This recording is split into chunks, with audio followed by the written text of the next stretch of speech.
প্রিয় ভাই, বাস্তবতা ভিন্ন। বাস্তবতা হচ্ছে আমরা ডিগ্রির পিছনে, সার্টিফিকেটের পিছনে সময় নষ্ট করছি। একটা চাকরির জন্য সারা জীবন ঢেলে দিচ্ছি, মনে করছি রিজিকের মালিক আমি নিজেই, হালাল হারামের কোনো পরোয়া করছি না। একটা হারাম জবকে পাওয়ার জন্য দিন রাত উজাড় করে দিচ্ছি।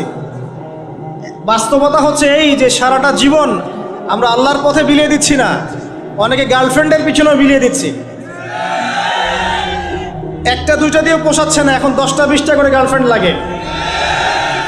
খেয়াল করে দেখবেন, ফ্রি মিক্সিং, ছোটোবেলা থেকে ফ্রি মিক্সিং আপনার স্কুল থেকে শুরু হয়ে যায়, কলেজ, ইউনিভার্সিটি, এমনকি চাকরি ক্ষেত্র, জব সেক্টর, প্রতিটা সেক্টরেই থাকে। এক পর্যায়ে দেখা যায় হারাম রিলেশনে জড়িয়ে যায়।